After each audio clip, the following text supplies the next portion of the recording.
If true, this changes everything, as a brand new report has dropped revealing that the Toronto Blue Jays are close to signing Anthony Santander. We're going to break down the report, discuss what this means, as well as discuss numerous other reports surrounding the details of Santander's contract. So stay tuned for all that in this episode. But before we get into it, quick reminder, hit that subscribe button if you enjoy the daily Jays content. This is the place to be. We're going to keep you up to date with all the latest news. So make sure to hit that subscribe button. But ladies and gentlemen, a report just dropped surrounding Anthony Santander, and it has Jays fans fired up right now. There's a lot of different things going around, and I know that as Jays fans, we're not expecting the signings to actually happen and all these different things, and take it with a grain of salt. It is from an interesting source here, but if it's true, it changes everything for this Jays offseason. It is Santander. So from Baseball Play, and this is of course translated, I don't speak Spanish, but there was obviously translate here and tons of fans translated as well. Anthony Santander can stay in the American League East, this time in Toronto. Canada is close to signing the Venezuelan after several media outlets reported a proposed 4-year contract worth $82 million.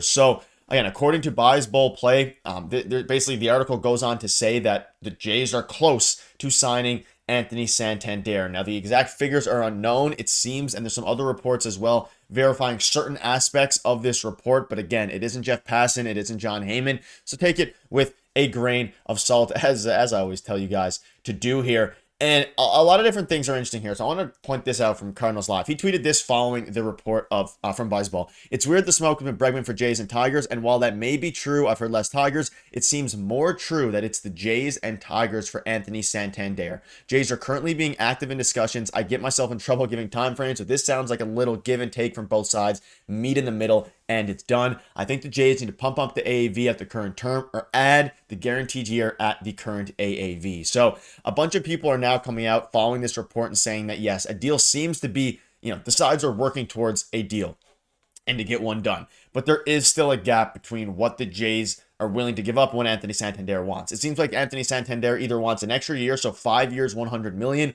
or more AAV at the current term, which would equate to, of course, 4 years at, say, $90 to $93 million. And Cardinals Live comes out, and again, he's gotten things right in the past. He basically said that the Jays are about a year and $20 million away from landing the slugger. So there's a few different things to take from this. Obviously, this report happened. Everyone's blowing up about it on Twitter. Everyone is talking about it right now. It is a very interesting report, to say the least.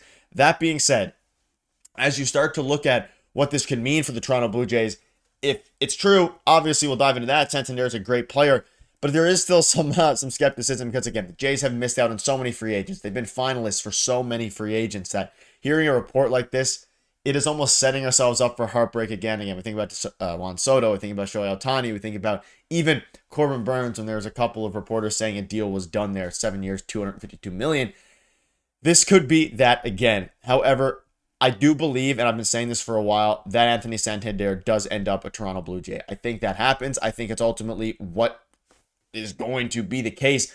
But it seems that they are a year and $20 million away from a deal. And Hector Gomez came out last night and said the Astros are the biggest threats to the Blue Jays in the Anthony Santander sweepstakes, while the Angels have offered a similar offer to the Jays. So there's a lot of different things. And Hector was the first one to report that the offer was 4 years, $82 million. And we know that now Santander is looking for something around 4 years, 90, or 5 years, 100. So essentially, Santander wants more money. The Jays want, are at this offer right now. But again, the key thing here is, and I believe that this report, I'm going to choose to believe it because why not? But it seems like it's going to be accurate. I don't think it's going to be for 4 years, 82. I think what's happening right now is they're in the final negotiation stages. They're starting to work it out between each other. And I think a little give and take, like Cardinals Live says here, it gets the deal done. And 4 years, $93 million, that's my prediction. Maybe 5 years, $100 million if they want to give him the extra year. That's, of course, a very real possibility as well. And as you look at what dropped from Mark Feinsand, this was a couple days ago. He said, while Santander is coming off a season in which he hit 44 home runs and 102 RBIs, he remains unsigned and there's no signs that he's close to having a home. Perhaps that's because he's asking for too much or because of a career low batting average. And he goes on to say that he appears to be the Tigers' second option behind Alex Bregman. The Angels have been lurking in the hitting market and have given team owner Artie Moreno volatility, a threat to sign Santander or any other high-end free agent on offense. The Jays, meanwhile, have been seeking offensive reinforcements for years and know Santander from his time with the Baltimore Orioles. It's a fit worth mentioning, especially after the unsuccessful pursuits of Shohei and Juan Soto. So this is another reliable reporter linking the Jays to Santander. Now, he says that he doesn't know how close Santander is to having a home. This wasn't really a report per se. He's kind of just guessing. So, And from everything we're hearing on Twitter, and I'm sure more news is dropping as I'm recording this, it seems that the Jays are the #1 option for Santander. We know Hector Gomez, before he came out with this offer of 4 years, 82, said that the Blue Jays are now frontrunners to land Anthony Santander. So that was a couple days ago. And then the offer got leaked. And now this is getting posted by Baseball Play, saying that they're close to signing the Venezuelan. Now, Team Canada is what they use. Obviously, maybe throwing some Jays are what they're referring to, not Team Canada. Though maybe, I know Team Canada holds a lot of salt to the wound to a lot of fans after yesterday night's hockey game. But I digress. It seems that it's going to happen. And I think at this point it is going to happen. And you look at his stats, again, I think the holdup here is he had almost a career low in the past 4 years of on base percentage, 308. He didn't have a great year for batting average last season, and that is a bit of a cause for concern. And that's why Mark Feinstein, that's why he hasn't signed yet, because he wants to he wants to kind of seep the rewards of this really expensive, free agent market. And in this case, it is leading towards players getting paid a lot of money, whether that's Max Fried at 33 getting a 7-year, 188 or over that $1 million contract, whether that's Juan Soto obviously getting almost $1 billion US. He wants to, cash in on that, and that makes a ton of sense.